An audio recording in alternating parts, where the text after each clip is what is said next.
A Dios le damos toda la gloria y toda la honra.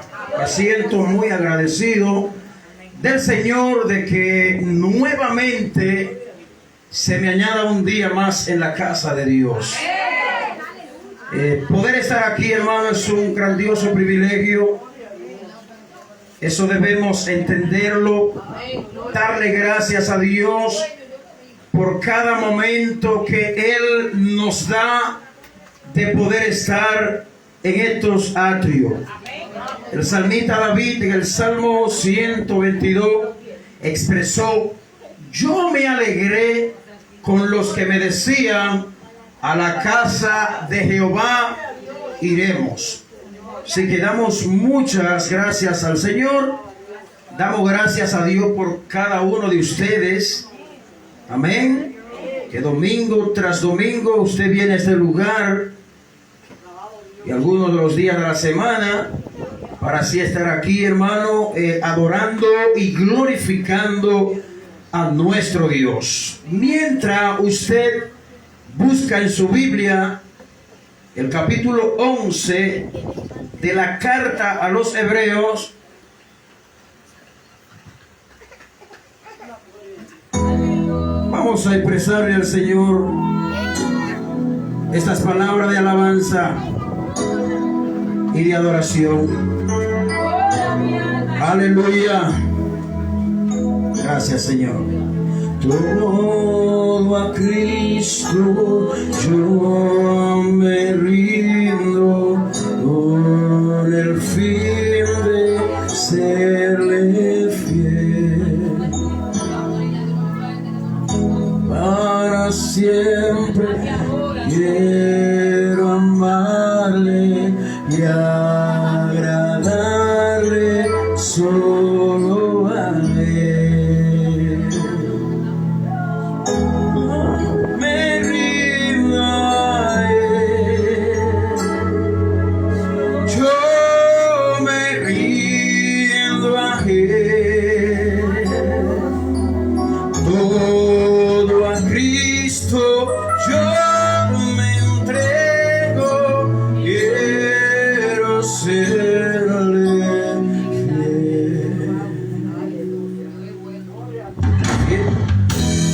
Aleluya. Gracias, Señor. Oh, maravilloso es tu nombre. Gracias, Espíritu de Dios. Te adoramos. Poderoso Dios. Aleluya, aleluya. Gracias, mi Dios.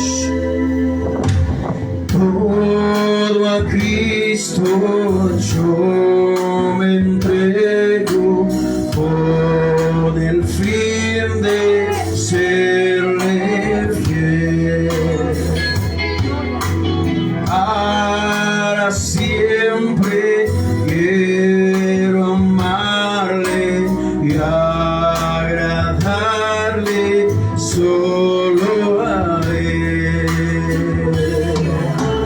Yo me rindo a Él, yo me rindo a Él.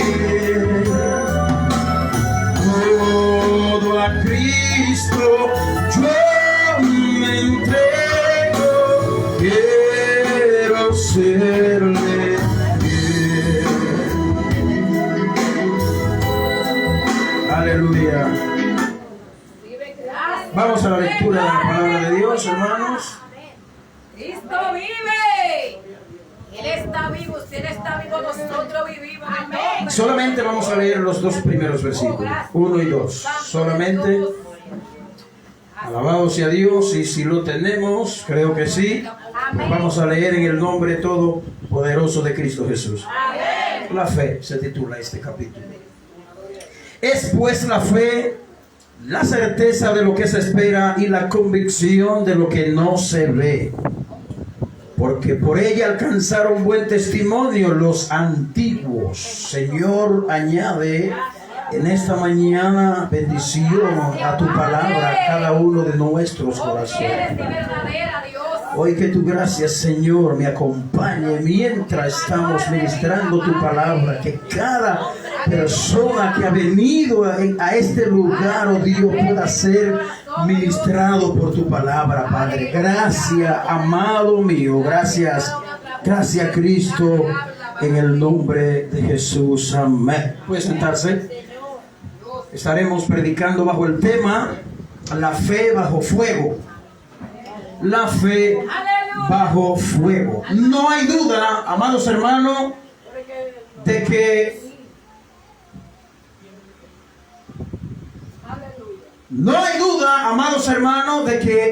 la fe del cristianismo bíblico ha venido siendo perseguida a través de los siglos. No es de extrañarnos a nosotros, los hijos de Dios, según lo que la palabra de Dios nos enseña a nosotros, cuál es el testimonio de la palabra de Dios acerca de nuestra fe. Cuáles son las consecuencias que muchas veces los hijos de Dios tenemos que atravesar por nuestra fe, amados hermanos. Y saber esto es bien importante, porque cuando nosotros vemos el testimonio de los cristianos de la antigüedad, como lo vamos a ver en todo este capítulo de Hebreo, que este capítulo es considerado, como le decía anoche, la galería de los héroes de la fe, o se considera también como la gran nube de testigos, según el capítulo 12, versículo 1. O sea, lo que está plasmado en este capítulo, en esta maravillosa carta de Hebreo, es algo sumamente importante para los cristianos de todos los siglos y del siglo XXI, que somos tú y yo. Damos gracias a Dios por este libro, aunque desconocemos su autor. Lo más importante de esta carta es el gran contenido que tiene esta carta del Evangelio de Jesucristo. Es un contenido maravilloso. Pone a Cristo como superior a Moisés. Pone a Cristo como superior a los ángeles. Esta carta presenta a Cristo como el sumo sacerdote, y dando a entender esta carta claramente que Cristo ejerció los tres papeles fundamentales como profeta, sacerdote. Aleluya. Bendito sea Dios para siempre. Y nosotros vemos aquí, mis hermanos, que a pesar de que los cristianos de la antigüedad vivieron bajo el pacto del Antiguo Testamento, que era un pacto mucho menor que el nuestro, ellos pudieron dejarnos a nosotros aquí un ejemplo maravilloso acerca de la fe. O sea, yo digo que no hay excusa para que en este tiempo pueda haber una generación de gente que tenga una fe verdadera y bíblica, no la fe que muchas veces nosotros escuchamos o pintamos, porque la fe bíblica no es aquella fe que me da a mí una vara en la mano, una vara mágica, y cuando yo extiendo esa vara, las cosas suceden como suceden en las películas de mucha ciencia ficción. No, la fe bíblica es una fe donde usted tiene que atravesar por el camino del dolor, por la sombra tenebrosa de las pruebas y las grandes incertidumbres de la vida. Esa es la fe, mis amados hermanos. Y cuando uno se acerca a este capítulo de la palabra de Dios, uno piensa como que uno está leyendo un cuento. Si una persona crítica lee este cuadro bíblico, y uno piensa que uno está leyendo las palabras de un Dios infiel, de un Dios que no cumple las promesas. Esto le estoy diciendo por el contenido del capítulo. Yo sé que usted lo ha leído. Usted muy bien sabe que hubieron creyentes aquí de la antigüedad que no pudieron alcanzar ciertas promesas, pero dice la Biblia que Dios tenía una mucho mejor para ellos. Hermano, la fe tiene una visión clara. Cuando usted como cristiano tiene una visión clara de lo que es la fe, hay cosas en el presente que no te van a turbar, porque tú tienes una visión clara de lo que es la fe. el tú no recibir en este mundo presente ciertos privilegios no significa de que Dios haya sido infiel. No, y eso fue lo que sucedió con estos cristianos, estos creyentes. La Biblia había venido prometiendo la promesa del Mesías, la gloria del postrero pacto, y ellos no pudieron ver la promesa que tú y yo hemos visto, hermano. Ellos no vieron los días de Cristo, no, pero ellos tenían su mirada puesta en una patria mucho mejor. Este capítulo trata acerca de la visión y permanencia de la fe. Nos introduce a hombres y mujeres del Antiguo Testamento que tenían una visión espiritual íntegra y que soportaron terribles oprobios y padecimientos antes que renunciar a su fe. Ellos no renunciaron, hermano. Ellos atravesaron por situaciones muy difíciles, pero ellos no renunciaron a su fe. Y hay unos ejemplos maravillosos, como es el ejemplo. Hay muchos hombres aquí en este capítulo y mujeres que no lo vamos a mencionar todo, pero podemos limitarnos a mencionar algunos de los más destacados, como el caso de Moisés, que dice aquí, hebreo, que él rehusó el quedarse allí en el palacio del rey. El faraón, que rehusó antes que enfrentarse a los vituperios de Cristo. O sea, Moisés sabía que la promesa mesiánica era una promesa real y evidente, aunque no había ocurrido. Hermano, es impresionante como uno ve la fe de los creyentes del Antiguo Testamento, como ellos se aferraron a la fe y profética del Mesías que vendría. Es impresionante, hermano. Lo que pasa es que muchas veces nosotros leemos las escrituras sin ese sentimiento con la cual debe ser leída, con esa fe. Estos cristianos de miles de siglos atrás, se les prometió que el Mesías vendría, se les prometió un mejor pacto y ellos creyeron. Podemos poner el ejemplo de Abraham. A Abraham se le prometió que Isaac serían benditas todas las naciones de la tierra. Pero lo grande no es eso. Lo grande es que cuando Dios promete algo que ha de ocurrir, Dios lo promete en circunstancias que para los seres humanos sea totalmente imposible que ocurran, como el caso de Abraham y Sara. Imagínense que las mujeres que están aquí, Dios le diga, ya después que terminaron su proceso de concebir hijos, que van a tener un hijo. Yo creo que usted se reiría de duda como se rió Sara. ¿Verdad que sí? Y es ahí donde entra la fe del creyente. No podemos creer por vista, porque eso no es fe, mis hermanos.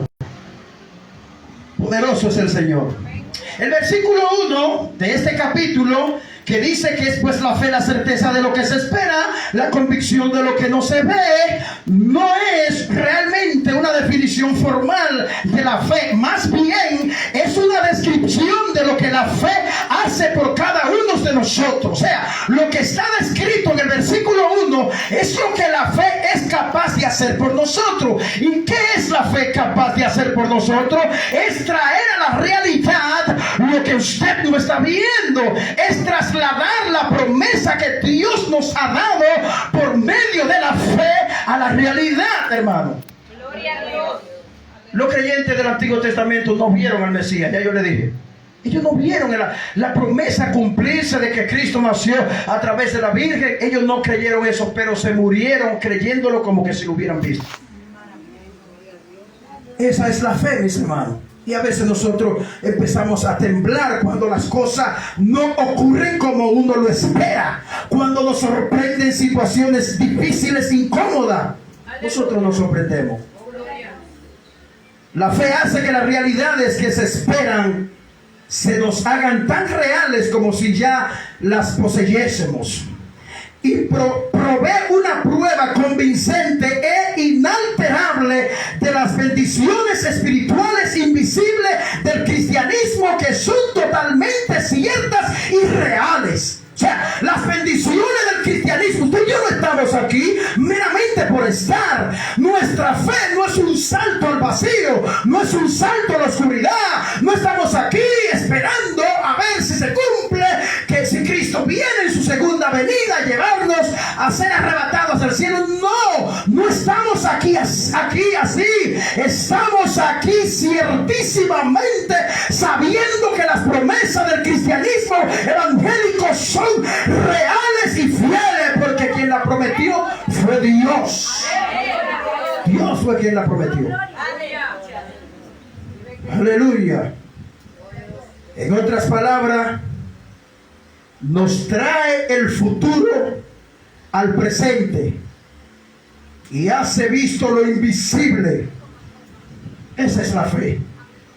Hace visto lo invisible, lo que usted no está viendo, que Dios te ha prometido. No estoy hablando de promesas personales, estoy hablando de promesas generales que Dios ha prometido a su pueblo. Hay gente que se llena la cabeza de esperanza, que Dios me dijo a mí que yo soy su hijo y que yo voy a viajar y que las naciones me esperan y que yo soy el hijo favorito de Dios. No me refiero a esas promesas. El cristianismo no da promesas específicas y particulares. Las promesas bíblicas abarcan al pueblo de Dios en sentido general. Dios dice que va a venir a buscar a su iglesia. Esa promesa es para ti y para mí y para el último cristiano que se arrepienta.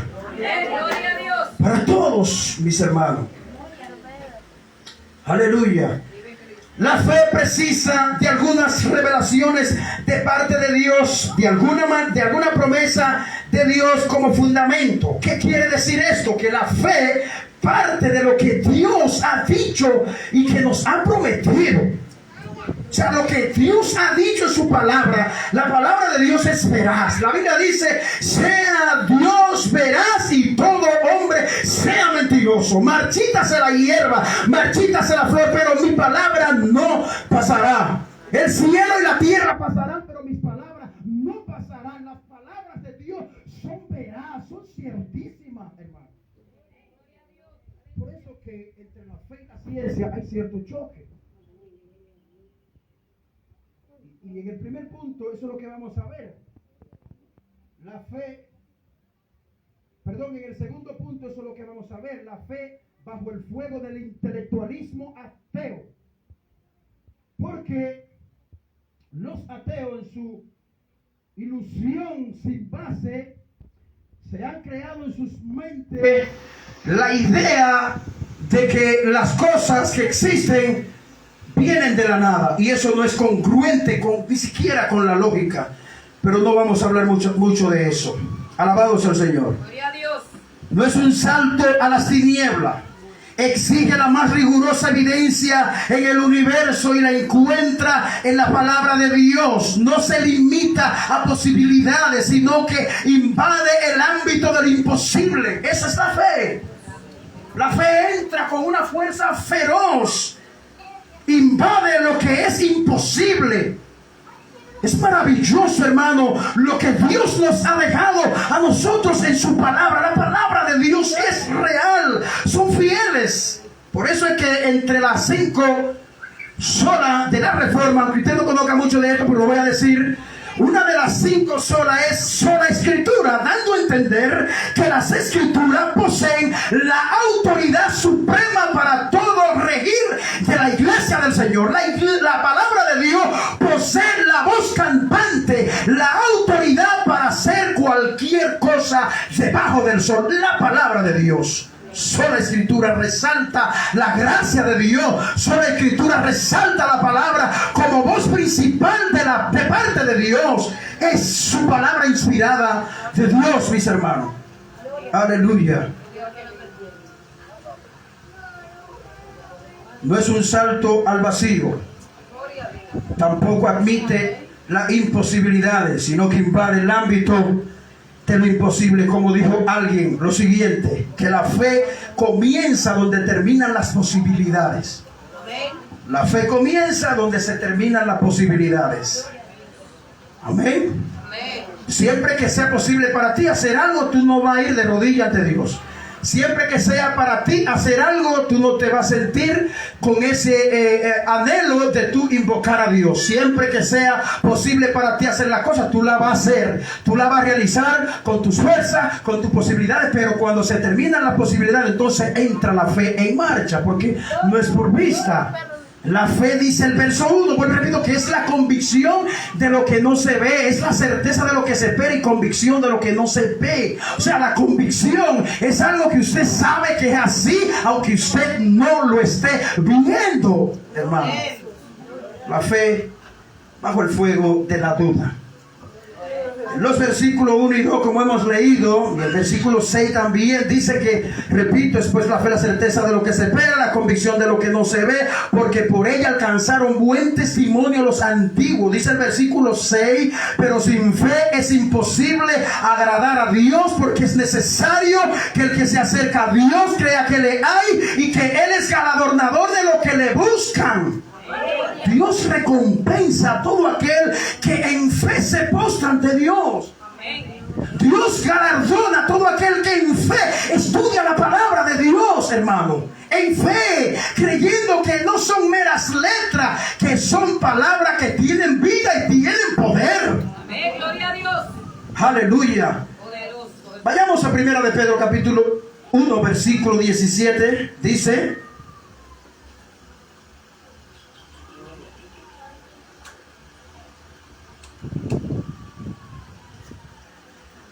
Primera de Pedro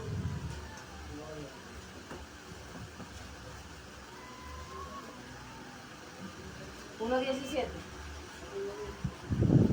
Sí. ¿Dónde es el texto que yo? Ese no es el texto. Pero es donde la Biblia dice que la fe debe ser probada como el oro. Así como el oro es probado en el fuego, de esa misma manera nuestra fe tiene que ser probada por el fuego. La duda, amados hermanos, invade la certeza de lo que Dios dijo en su palabra. Ese es el papel de la duda, invadir lo que Dios dijo. O trasladémonos a Génesis, cuando Eva sostiene la conversación con la serpiente.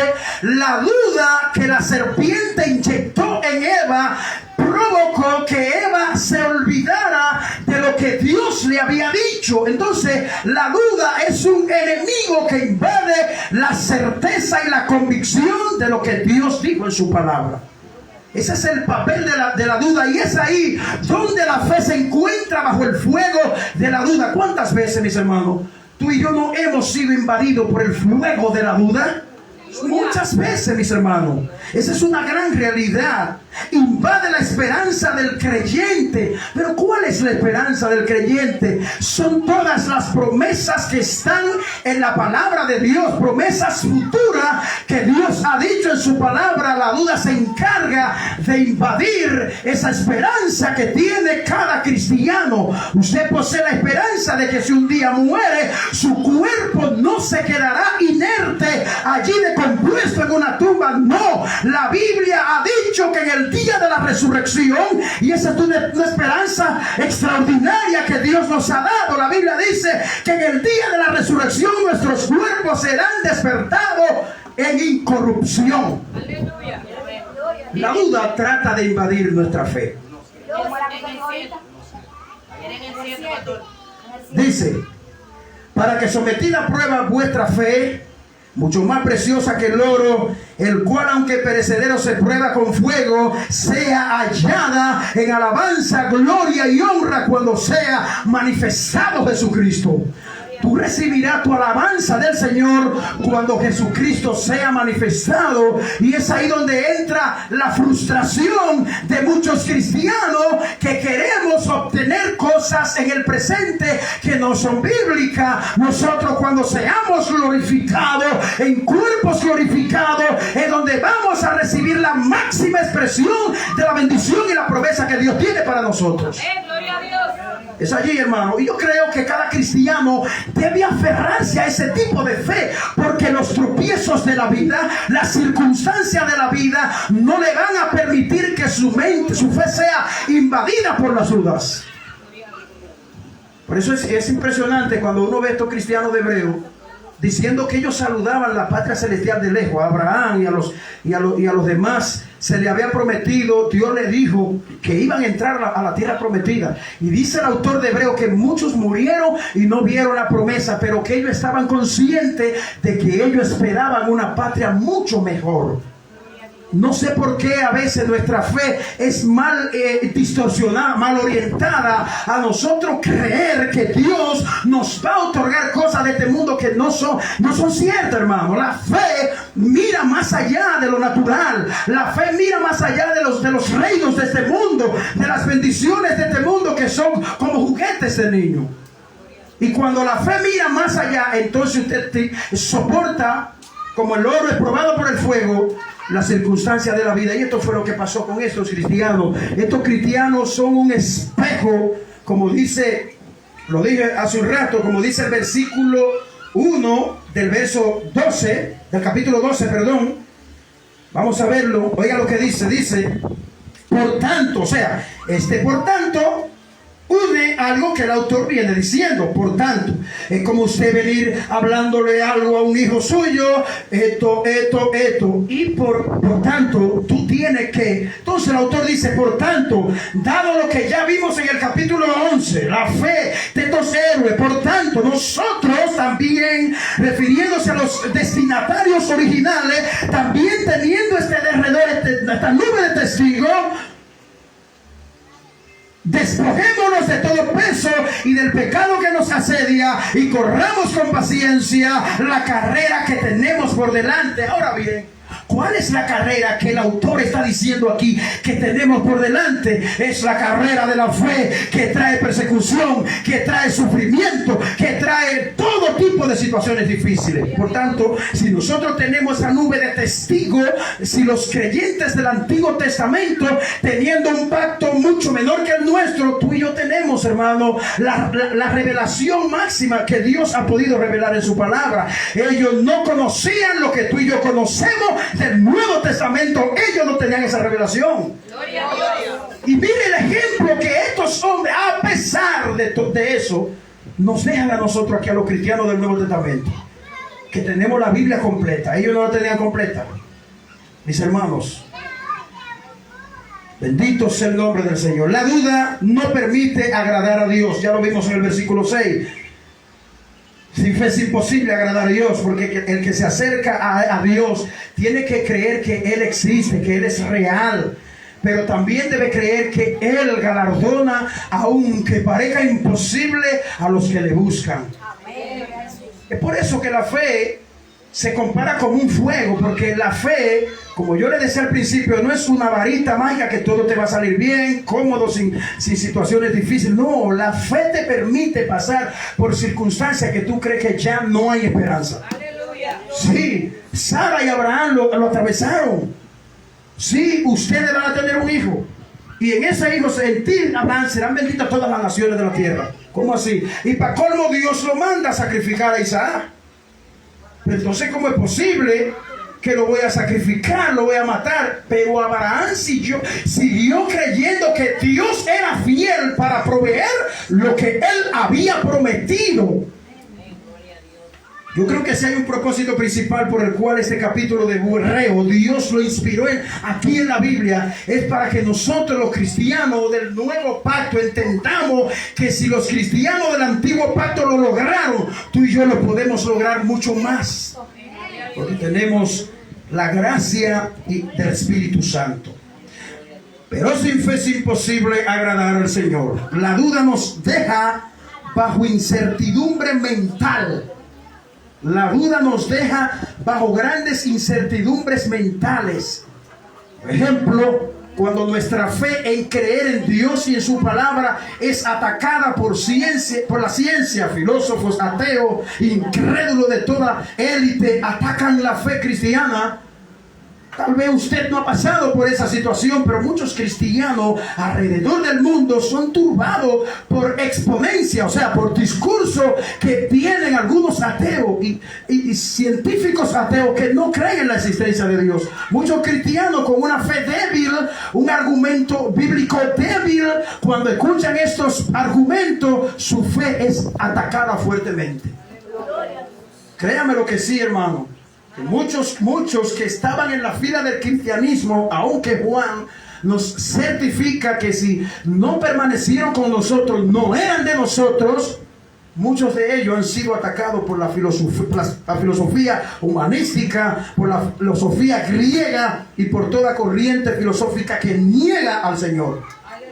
La fe bajo el fuego del intelectualismo ateo. Según estudios realizados, hay al menos 4 países en el mundo donde el ateísmo se propaga más.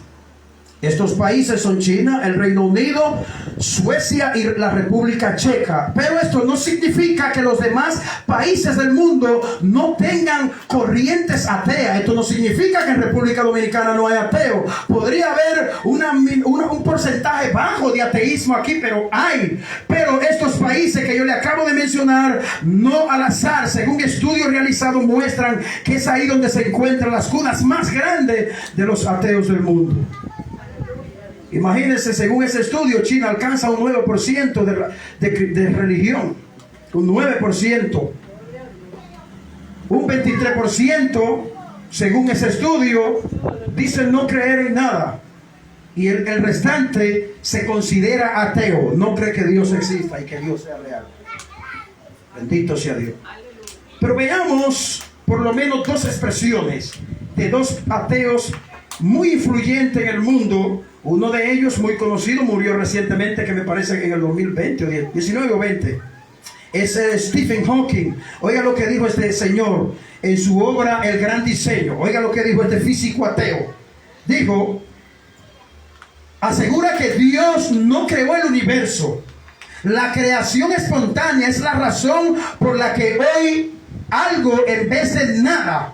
Esto dijo este señor. Pero oiga lo que dijo una actriz británica llamada Evan Thompson. Dijo lo siguiente: en una entrevista en el año 2008, yo soy atea. Supongo que pudieran llamarme una anarquista o libertaria. Eso está diciendo ella. Por yo ser atea y lo que yo planteo, me podrían decir que yo soy una anarquista, dice ella, o que yo soy una libertaria. Pero la religión, dice esta mujer, con miedo y sospecha, no es suficiente decir que no creo en Dios. En realidad me parece que el sistema es inquietante, me ofende algunas de las cosas establecidas en la Biblia, dice esta mujer, y en el Corán, y lo rechazo. Eso dice esta mujer.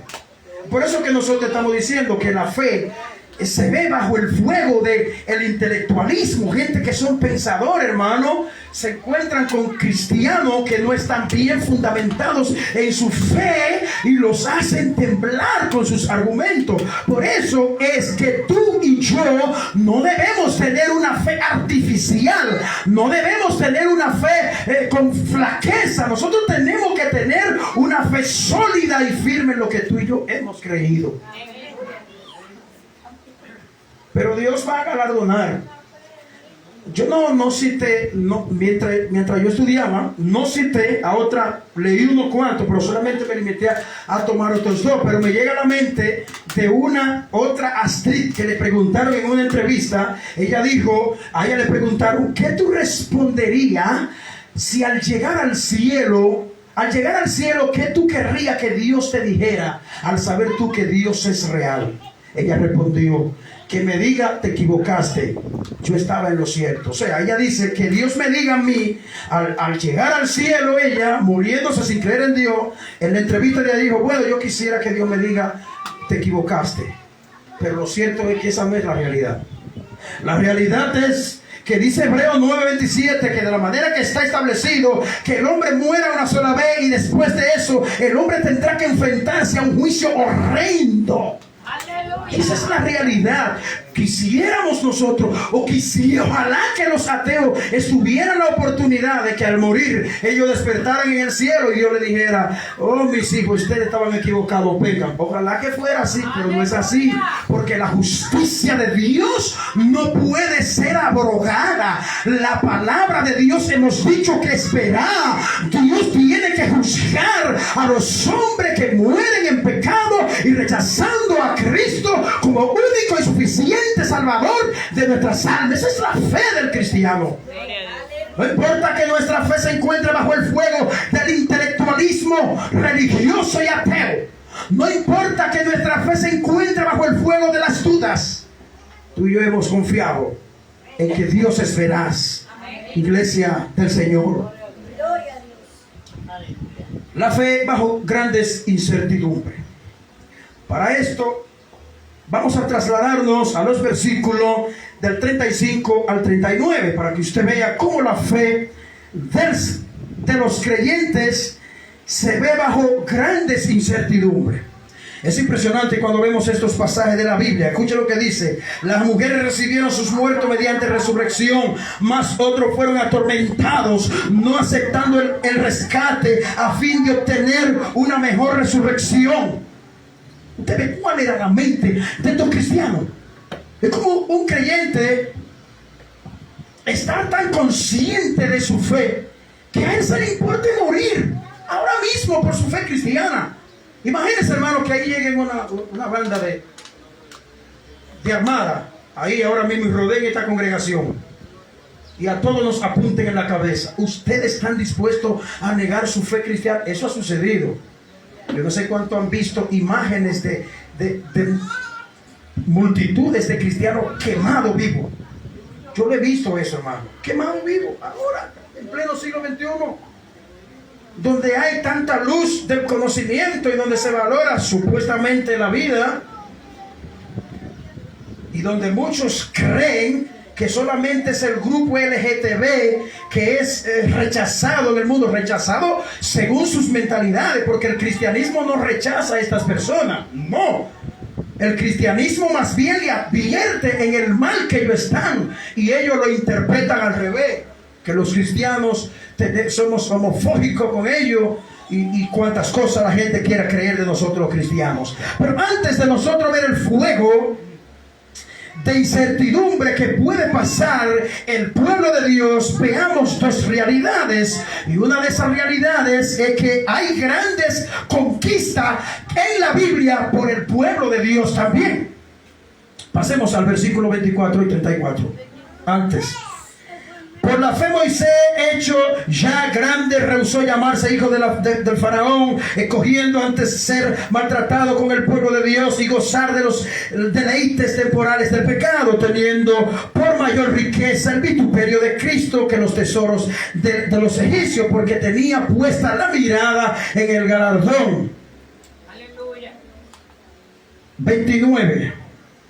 Dice: por la fe pasaron el mar Rojo como por tierra seca, intentando los egipcios hacer lo mismo, fueron ahogados. Eso es parte de lo que Dios también nos puede otorgar de este lado de la eternidad. Dice que por la fe cayeron los muros de Jericó después de rodearlo 7 días. Por la fe Rahab la ramera no pereció juntamente con los desobedientes, habiendo recibido los espías en paz. ¿Y qué más digo? Dice el autor, porque el tiempo me faltaría contando de las hazañas. Esto lo añado yo, la Biblia no lo dice, pero sí menciona el nombre, y yo estoy seguro que se refiere a grandes hazañas. El autor no lo menciona, dice: ¿y qué más digo? El tiempo me faltaría contando acerca de las hazañas de Gedeón, de Bará, de Sansón, de Jefté, de David, así como de Samuel y de los profetas. O sea, el autor está resumiendo estos personajes como hombres a quienes Dios le entregó grandes victorias. Sin embargo, la página cambia cuando pasamos al versículo 35. Aquí la cosa es diferente. Mientras que estos alcanzaron grandes victorias cruzando el Mar Rojo, viendo los muros de Jericó caerse. Eso es parte de lo que Dios nos puede otorgar en este mundo, grandes hazañas y victorias. Pero no podemos olvidar que Dios también permite que su iglesia pase por el crisol del fuego de la prueba. Y lo vamos a ver en el versículo 35. Las mujeres recibieron sus muertos mediante resurrección, mas otros fueron atormentados, no aceptando el rescate a fin de obtener mejor resurrección. Otros experimentaron vituperios, azotes y más que esto, prisiones y cárceles. Fueron apedreados, aserrados, puestos a prueba, muertos a filo de espada, anduvieron de acá para allá, cubiertos de pieles de oveja y de cabras, angustiados, maltratados, de los cuales el mundo no era digno, errando por los desiertos, por los montes, por las cuevas y por las cavernas de la tierra. Y todos estos, aunque alcanzaron buen testimonio, mediante su fe no recibieron lo prometido. Eso somos tú y yo. Eso somos tú y yo, iglesia. Que Dios puede permitir cosas que sean aterradoras en tu vida y en mi vida. Pero hay una promesa. Hay una promesa extraordinaria, que es a esto donde tú tienes que aferrar tu mente y tu corazón. La fe no promete comodidad.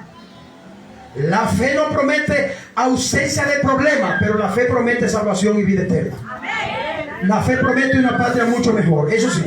La fe promete paz eterna. Eso sí yo le puedo decir a usted con toda certeza. Aunque no te promete que tú puedes estar muy bien hoy, likes, como dicen por ahí, pero sí la fe te promete que un día todo eso se va a terminar.